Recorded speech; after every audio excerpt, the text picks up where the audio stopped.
Mon moi ce héros, Franck Alexandre. D'une montagne à l'autre, l'homme a voyagé. Les années ont passé. Sportif de haut niveau, il s'est challengé au contact des plus grands, affecté aux renseignements généraux, au cœur des enquêtes. Il a sondé l'âme humaine. Le chef d'entreprise, devenu aujourd'hui coach formateur, président de société, Franck Alexandre, vous transmet ses secrets pour délivrer votre puissance intérieure. Retrouvez ce roman chez Nombre 7 éditions, puis chez Amazon et à la Fnac. Olagnier, entreprise de père en fils créée en 1969. C'est toujours cet état d'esprit qui anime depuis 50 ans cette entreprise familiale, car aujourd'hui, la 3e génération est en place. Actuellement, la société compte une vingtaine de salariés avec une forte présence sur le marché de l'électricité et la climatisation. Grâce à son expérience et son implantation sur la ville de Nîmes, l'entreprise Olagnier est un atout majeur dans son secteur géographique. Bonjour, soyez les bienvenus dans l'émission.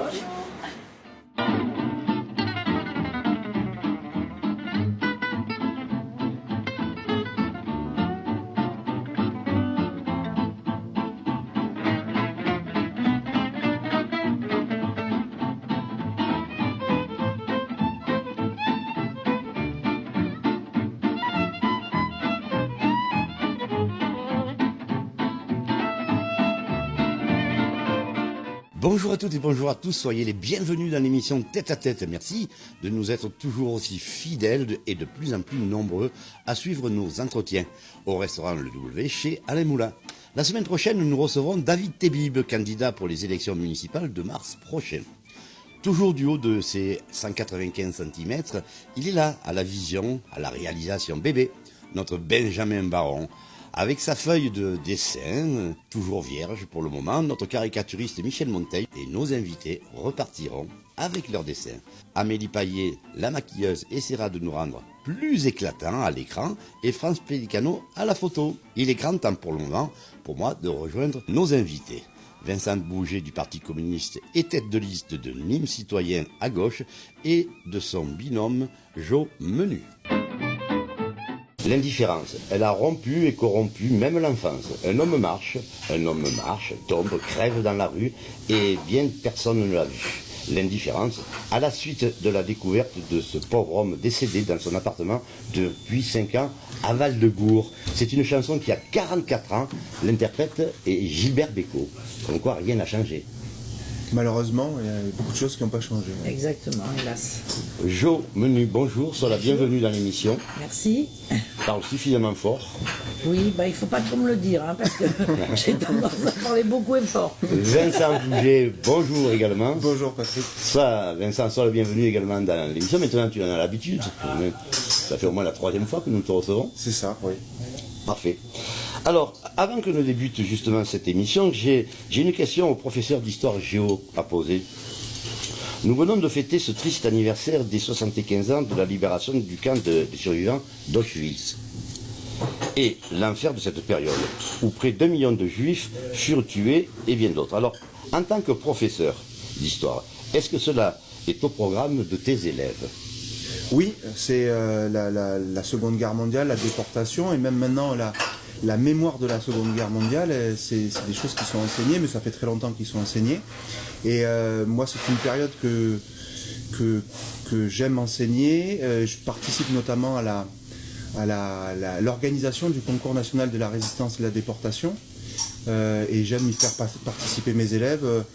Je faisais venir des témoins de cette période, des anciennes résistantes et une ancienne déportée. Et c'est toujours très important dans la prise de conscience de certaines choses.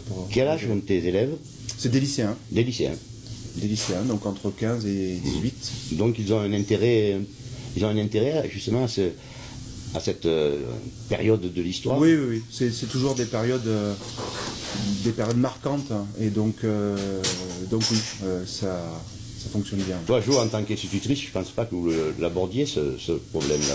Non, mais en tout cas, dès la maternelle, on travaille sur les différences, sur l'acceptation de l'autre, sur tout ce qui peut être clivant chez les enfants. Je ne vais pas donner la main parce que sa main est noire. Donc tout ça est quand même destiné dès tout petit à donner certaines valeurs et un sens aussi, se poser des questions et les amener à avoir peu à peu un esprit critique sur les choses. Donc ça se fait dès tout petit. Très bien. Alors ma deuxième question, Vincent. Alors suite aux grèves qui paralysent un petit peu plus notre pays, est-ce que Laurent Berger, leader de la CFDT, est à la botte du gouvernement ?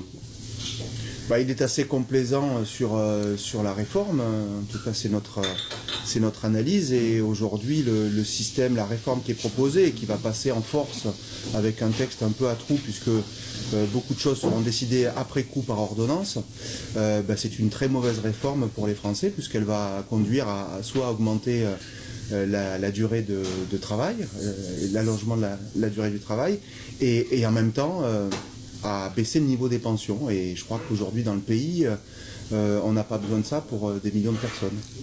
Alors tu es plutôt David Tébib ou Daniel Richard ? Ça c'est une question à laquelle je ne m'attendais pas. Je connais David Tébib depuis longtemps. C'est quelqu'un qui fait un travail avec l'USAM intéressant. Je connais moins Daniel Richard qui se positionne sur des questions écologiques que je peux partager. Entre les deux personnes, puisqu'il s'agit de deux personnes, je ne sais pas, politiquement, peut-être que ceux qui posent problème avec David Tébib, c'est sa demande d'investiture en marche. Et ça, on aura l'occasion d'en reparler tout à l'heure. Alors, quelles seraient les premières mesures que vous prendriez pour Nîmes si vous étiez élu ? La toute première. La toute première mesure, je crois qu'il faut qu'on lance plusieurs chantiers. Alors je ne sais pas, parce que je sais que c'est plus facile de poser les questions comme ça marque. Mais je crois qu'on a besoin de relancer beaucoup la concertation avec les Nîmoises et les Nîmois. Il y a la question des transports qui doit arriver très vite. Il y a plein de choses à mettre en place aussi dans la transition écologique très rapidement. Donc il n'y a pas une mesure, mais une succession de mesures qui vont marquer le début du mandat. Parfait. Alors, Jo, pour mieux te connaître, comment s'est faite la rencontre avec Vincent Bouget ? Première question. Et tu es une femme de gauche non encartée et peu connue à Nîmes. Alors, tu te revendiques de la gauche. Alors, pourquoi avoir choisi le PC ? Les socialistes et les autres listes ne sont-elles pas de gauche ? Alors, d'abord... Je fais partie de l'Assemblée locale nîmoise. J'étais à l'Assemblée locale nîmoise. Rappelons ce qu'est C'est une assemblée de citoyens hors parti qui avons décidé de nous engager pour les municipales, mais plus, pour voir ce que nous, citoyens non encartés, pouvions apporter avec nos valeurs de gauche sur le terrain de la politique. Et qu'est-ce qui t'a fait choisir Vincent Bouget ? Je vais vous l'expliquer. Donc, au début, nous travaillions au sein de la LN, et notamment pour les municipales aussi, mais dans un cadre plus global que les municipales, mais pour les municipales aussi. Donc nous avons travaillé sur des contenus programmatiques, sur la gouvernance, etc., au sein de notre assemblée. Et puis, on savait que parallèlement, il y avait Nouvelle Page. Et donc, on a rencontré des citoyens comme nous, non encartés de gauche, à Nouvelle Page. Et après plusieurs rencontres, on a décidé de travailler ensemble parce que nos valeurs, nos objectifs étaient les mêmes, quasi les mêmes. Mais pratiquement les mêmes même. Et donc voilà, et c'est dans le cadre de ce rassemblement avec Nouvelle Page que j'ai connu Vincent.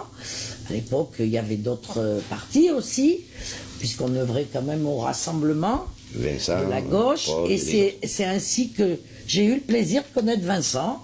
Et vraiment, je suis, et c'est sincère, ravie d'être à ses côtés parce que c'est celui que nous avions choisi, nous, au sein des deux assemblées citoyennes, pour être tête de liste quand le moment est venu, parce qu'il nous semblait le plus fiable, le plus sincère, le plus rassembleur, Et voilà quoi, en dehors de son parti. Voilà. Et c'est d'ailleurs ce qui a fait tout exploser. Mais bon, Très bien. c'est comme ça. Jo, en effet, tu as une expérience en tant qu'ancienne institutrice. Oui. Alors, que retiens-tu de ton engagement de bénévole dans les associations de quartier Pissevin, Val-de-Gour? Oui. Et qu'est-ce qui ne va pas ou qu'est-ce qui va bien dans les quartiers? Alors, comme je vous l'ai expliqué en amont, je reviens là de 10 ans à l'étranger. Oui, parce que tu œuvrais également dans les bidonvilles. Oui, avec des écoles de bidonville, avec une prison pour femmes en Colombie, voilà. Donc, mon engagement, moi je suis une idéaliste. Je suis, depuis l'âge, je crois que ma première manifestation remonte, maman ne le savait pas évidemment, c'était à Lyon, j'avais 14 ans et demi, c'était l'époque de US Go Home contre la guerre du Vietnam, alors ça remonte très loin, et mon engagement a toujours été idéaliste, pour des valeurs d'égalité, alors en tant qu'enseignante et directrice d'école, en tant qu'égalité des chances. C'est ce que tu retrouves au Parti communiste? Cette égalité, cette envie d'égalité, oui. Oui. Comme oui, ça, oui. d'accord. Tout à fait. Je l'ai eu retrouvé chez d'autres aussi, hein, à gauche. Mais oui, je la retrouve. On va y au revenir Parti justement à la communiste. fameuse gauche. Et je ne sais plus votre question. Ce n'est pas désolée. grave parce que tu parles vraiment bien. C'est Ah parfait. bien, bon, bah alors merci. Alors justement, sachant que toutes les listes charment les quartiers, mais il n'y a pas que les quartiers à Nîmes.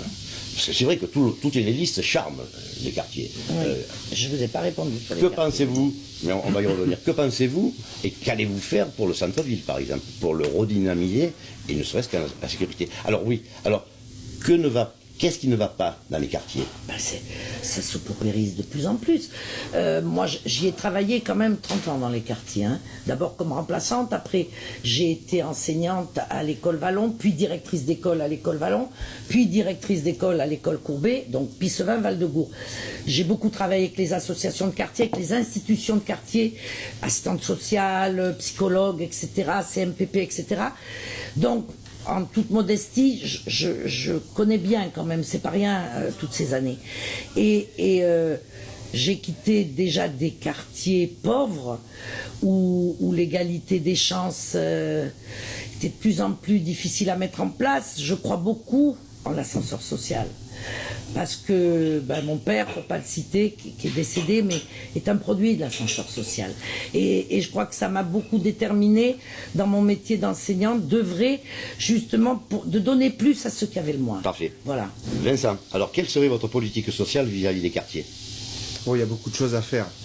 Bon, il y a l'ANRU qui est en train d'y venir, mais on a un problème de concertation dans la façon dont c'est fait. Beaucoup de gens qu'on rencontre ont le sentiment de ne pas être écoutés sur la rénovation urbaine qui est en train de se faire. Donc on a besoin, je crois, moi, d'associer le plus possible les habitants à la vie de leur quartier. On a des questions liées au commerce, donc comment on fait pour réimplanter des commerces de proximité. On a des questions liées au logement, parce qu'il y a de la précarité énergétique, parce que on a besoin de logements qui soient bien refaits. On a besoin de lieux de centralité dans ces quartiers avec des... Et ça, c'est un des points forts, en tout cas, on veut mettre ça en avant. Je parle de tous les quartiers, c'est-à-dire des lieux, des espaces, des maisons communes qui soient gérées avec la ville, mais aussi avec des associations et qui permettent de retrouver du lien social à l'échelle des quartiers, parce que la ville de Nîmes s'est agrandie et on a perdu cette proximité. Et là, je pense que les gens ont besoin de retrouver des espaces où ils vont trouver des services, des associations ou les associations. Mais elles existent déjà, ça existe déjà ces services, ces espaces de rencontre, par exemple. Il y a des centres sociaux. À mon avis, il faut qu'on regarde comment on change leur façon de gérer, mais il manque dans beaucoup de quartiers, mais pas que les quartiers périphériques, hein, les quartiers aussi du centre-ville, des lieux qui permettent à la population de se rencontrer, de se retrouver, d'avoir un espace où ils puissent passer un moment, vivre, se cultiver, faire du sport, apprendre des choses. Et je crois qu'on a besoin de retrouver de la proximité dans cette ville aujourd'hui. Alors, toutes les listes également nous parlent pratiquement que de culture, entre l'écologie et la culture. Alors, quels sont vos...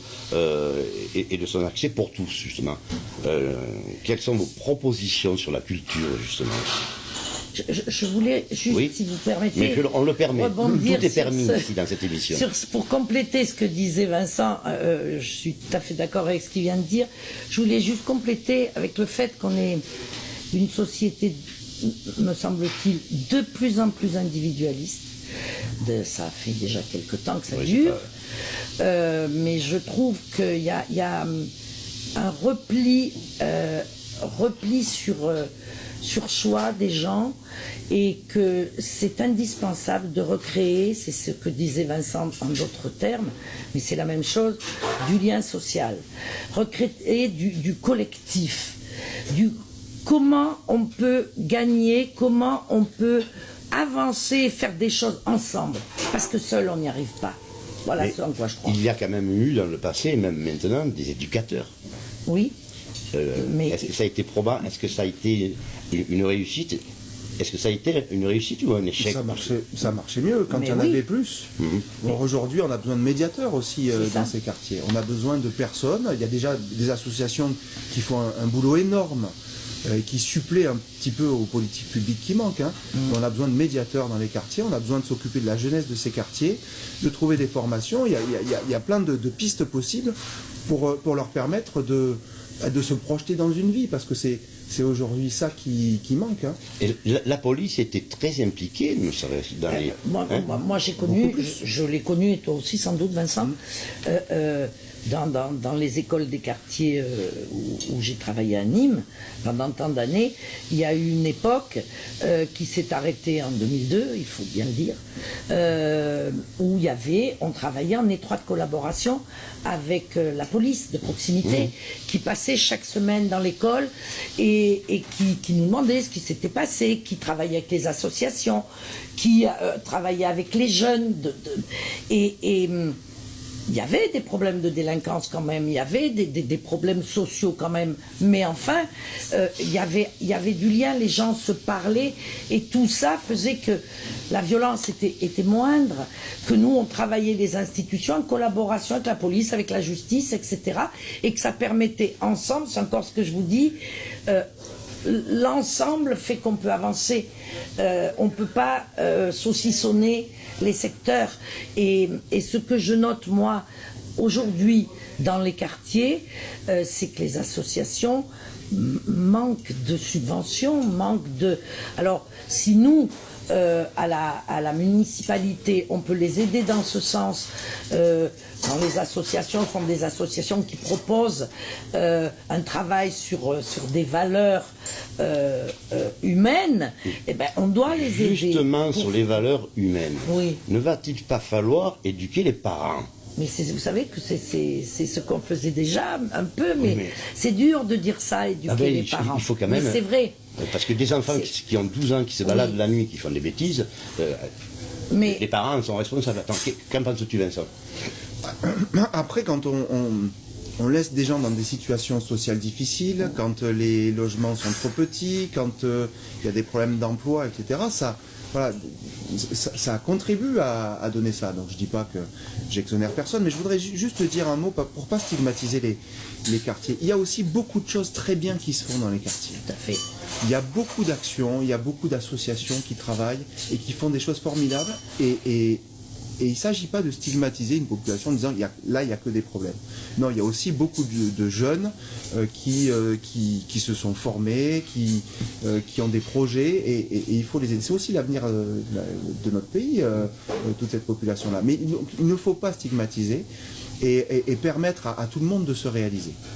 Ce n'était pas le but de ma question. Non, je l'ai bien compris, mais le sens de la conversation pouvait tourner et je voulais faire attention. Parce que la grande délinquance, les évadés fiscaux, ceux qui trichent, ceux qui planquent de l'argent dans les paradis fiscaux, ça coûte beaucoup plus cher au pays que la petite délinquance. Et ceux-là, on les laisse bien tranquilles, parce que peut-être qu'ils sont moins visibles. Pourtant, cet argent-là, c'est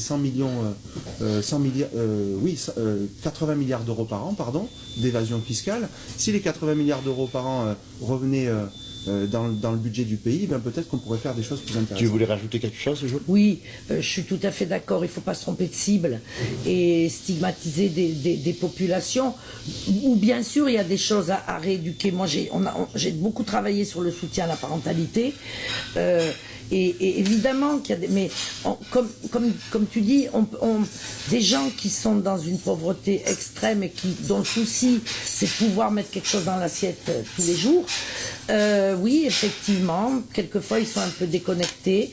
Après, il y a les problèmes culturels qu'on est là pour respecter ô combien, mais aussi, j'aime pas le mot intégration, mais où les règles sont pas tout à fait les mêmes, et je l'ai vu ça en vivant à l'étranger. Et ne créons pas des ghettos justement. C'est ça.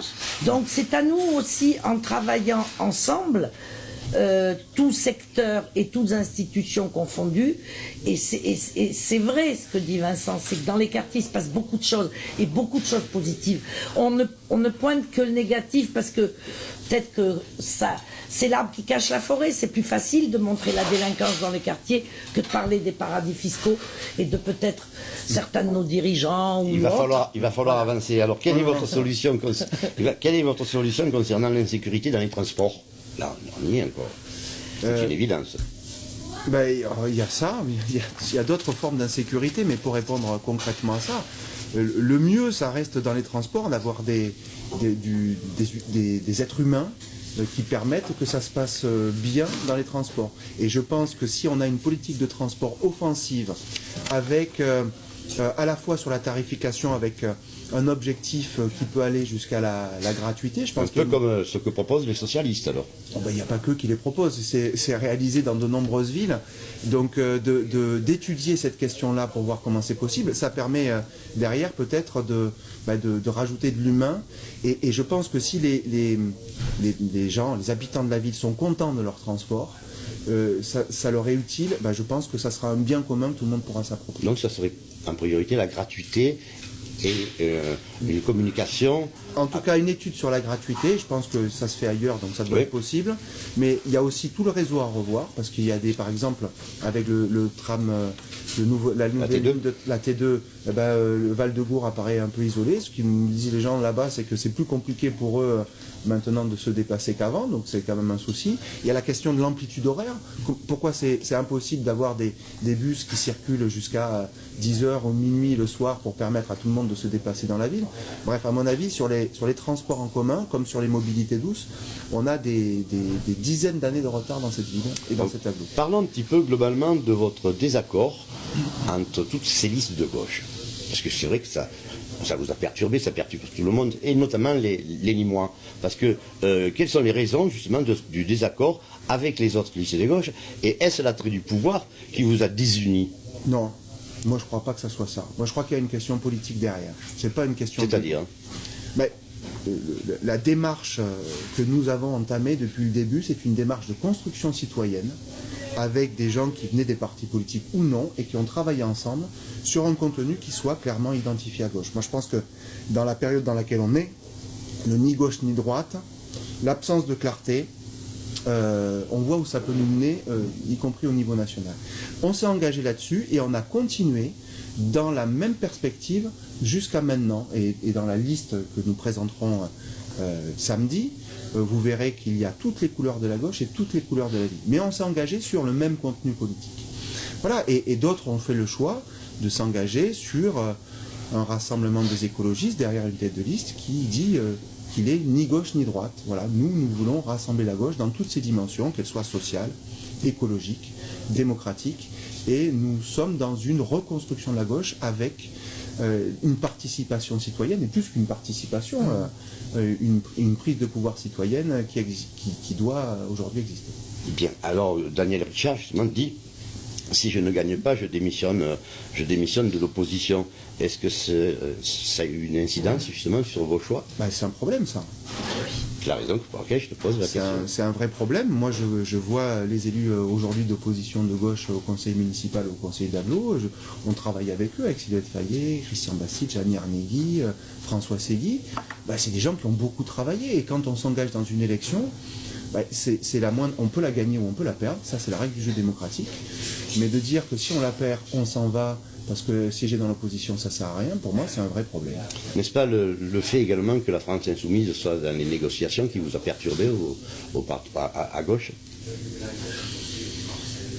Ils ont fait un choix autre, bon, voilà, mais en même temps, moi, je vois beaucoup d'insoumis qui nous rejoignent et qui vont soutenir la liste, comme François Segui, qui est le conseiller municipal. Qui va rejoindre la liste.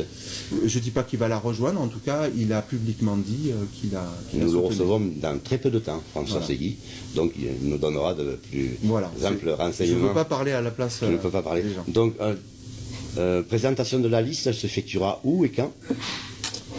Elle s'effectuera dans notre local que nous inaugurerons à cette occasion, qui est au 2 bis rue Racine. C'est ce samedi, là. Hein. Ce samedi à 11h. Donc nous présenterons l'intégralité de la liste samedi. Et vous allez voir qu'il y a vraiment des visages nouveaux. Il y a des gens plus expérimentés. Mais en tout cas, tout le monde s'est rassemblé sur la façon de travailler et sur un projet commun. Justement, peut-il y avoir un nouveau souffle avec des anciens socialistes dans ta liste? Est-ce que c'est le meilleur exemple que vous donnez? Par exemple, des listes de gauche qui fleurissent un petit peu partout, on en trouve. Hein, donc, est-ce que c'est le meilleur? Alors, justement, pour l'heure, 6 colistiers qui devraient figurer sur votre liste en bonne position, et sur cette liste qualifiée de gauche nouvelle se sont fait connaître. Il y a Corinne Giacometti, Isabelle Combe, Libérine Mazoyer, Patrice Pratt, un ancien, Bruno Ferrier et Clément Bonnet. Bruno Ferrier, le plus jeune à la limite, hein, un ancien de l'équipe d'Alain Clary. Non, je ne suis pas sûr qu'il soit le plus jeune. Clément Bonnet est quelqu'un qui est bien plus jeune, qui est designer, qui travaille aussi sur les nouvelles pratiques de production comme le Fab Lab, et c'est quelqu'un qui va donner un éclairage nouveau à ce qu'on veut porter. Mais il y en aura d'autres, des nouveaux visages, mais on a besoin aussi de gens expérimentés. La question, nous on s'est posé, on s'engage sur des valeurs et sur un projet commun. Et à partir de là, on va avoir une liste qui sera une liste diverse, mais qui sera une très belle liste. Il n'a pas fallu gratter au fond des tiroirs pour retrouver des ex-socialistes, par exemple? Non, ils sont venus avec courage pour certains, puisqu'ils ont quitté leur parti. Giacometti, par exemple, parce qu'ils se retrouvaient dans notre démarche et pas dans la démarche. Et Patrice Pratt, qui s'est engagé, qui n'est plus membre d'un parti politique, mais qui avait été un député frondeur durant la période Hollande, et qui avait démissionné du parti à ce moment-là. C'est vraiment l'idée de reconstruire sur un contenu et de permettre à tous ceux qui veulent y venir de travailler ensemble. Bien. La liste animalière, oui, vas-y. Voilà. Et de travailler tous ensemble, y compris avec les citoyens non encartés. Nous sommes une liste à gauche, mais citoyenne, avec des gens qui n'ont jamais fait de politique politicienne, comme moi par exemple, qui ont des idéaux. Tu es la seule pratiquement. Ah non. Non, on est nombreux. On est sur la liste, on va être à peu près à moitié-moitié. Hein, il y a 2 tiers de personnes qui n'appartiennent à aucun parti. Voilà. D'accord. Et quand même sensibilité de gauche. Ah ben oui, oui, mais et écolo. Et du coup, on a privilégié cette liste citoyenne pour donner la parole aussi à des gens engagés à gauche certes, mais qui n'avaient pas la parole autrement. Et moi je veux dire que tout le monde se gargarise à l'heure actuelle, on le lit partout dans les journaux, de citoyenneté, mais peu la mettre réellement en place. Et je dois dire que sur cette liste, on est respecté, nous, non encartés, en tant que citoyens non encartés, à qui on donne la parole et qui avons notre mot à dire et qui avons notre place, et voilà, et on avance ensemble parce que on est tous les deux, le binôme, mais d'accord sur les valeurs qui sont défendues On a bien compris. Dans cette liste. Le Voilà. message est très bien passé, il n'y a pas de souci. Voilà. Oui, c'est vrai. Alors, sur la liste animalière, je voulais, ça sera mon Oui, avant-dernière parce que question. parfois les journalistes ne veulent pas l'entendre. Mais moi, je suis animateur, je ne suis pas journaliste. Voilà. Alors c'est pour ça que je le dis. Alors, la liste d'animalistes, justement, et certaines associations sont foncièrement anti-corrida. Et vous? Non. Vous savez. Et toi? Non. Jo? Moi, je respecte cette culture qui est une culture locale. Voilà. Non, il y a des gens dans la liste qui n'aiment pas forcément Voilà. la corrida, mais moi c'est connu, donc bon, Bien sûr. il n'y a pas de scoop. Mais voilà, donc c'est ce que dit Jo, c'est une culture. C'est ça. Et donc, Respecte-la. C'est ça. Moi, je suis pas fan de corrida non plus, mais voilà, mais je le respecte parce que c'est une tradition locale. Voilà. C'est Pardon, comme si au 2 minutes. Mexique, j'avais pas respecté les mariachis. Ah ben. C'est la même chose. Pardon, 2 minutes des sondages. Vous étiez à 6, 7, c'est ça? les deux sondages d'il y a quelque temps maintenant nous positionnent à 7, mais début de campagne. Donc maintenant, s'il y avait un nouveau sondage, les données ne seraient sûrement pas les mêmes. Je pense, oui. Et je pense que les retours qu'on a sur le terrain de plein de citoyens de cette ville, ils sont très contents de cette démarche, nous rejoignent, les comités de soutien se remplissent tous les jours. Et donc je pense qu'on sera en mesure, avec la présentation de cette liste, qui est une liste diverse de gauche, de faire la surprise. Et on va marteler des messages sur des thèmes qui seront propres à nous. Et vous allez voir qu'on va... On peut avoir un petit peu d'exclusivité. Oui, d'abord, oui, parce qu'on est bien reçu ici. C'est gentil. Parce que c'est vous. La question, la dignité démocratique. Aujourd'hui, on est tous ni moins et chacun doit compter pour un. Il faut sortir de l'entre-soi. La question de la transition écologique, avec des mesures très concrètes et très précises pour nous adapter à la situation locale très précisément. La question de la propreté. Cette ville aujourd'hui, c'est pas la faute de ceux qui travaillent pour la nettoyer, mais aujourd'hui cette ville, en tout cas certains quartiers, sont moins bien considérés que d'autres. On a construit la ville en fonction du regard des touristes, mais le regard des Nîmois a disparu. Et dans certains quartiers, il nous faut remettre la question de la propreté. La question des sécurités en général, on en a parlé un petit peu tout à l'heure, mais il faut qu'on vive bien dans cette ville. La question, qu'est-ce que j'oublie? La question de nouveaux modèles économiques. Oui.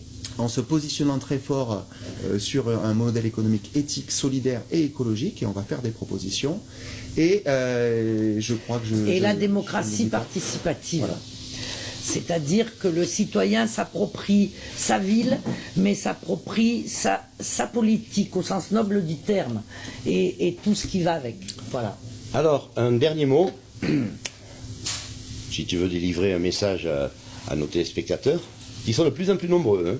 Mais oui, je vois que l'émission prospère. Donc, moi, on vous attend.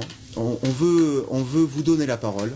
On veut que pendant ces semaines de campagne qui s'ouvrent, vous puissiez construire avec vous une ville de demain, résolument tournée vers l'avenir, et qui corrige un certain nombre d'inégalités qui sont présentes dans cette ville.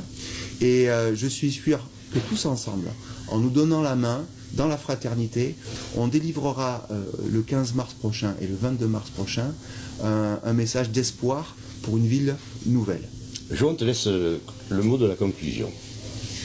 Moi, je suis fière d'être partie dans cette aventure. C'était pas décidé d'avance du tout. J'avais pas de plan. Et voilà.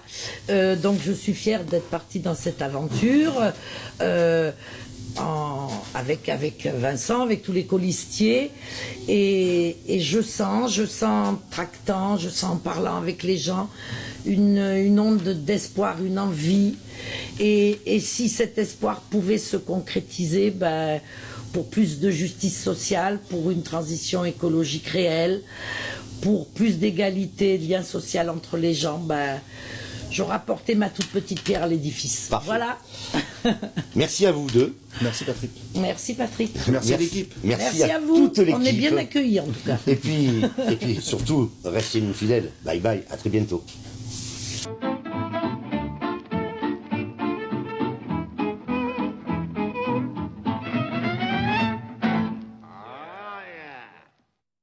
Allez, fin de l'émission au restaurant Le W, suite justement à cette émission avec Vincent Bouget et Jo Menu. Alors, Vincent, que penses-tu de ta caricature?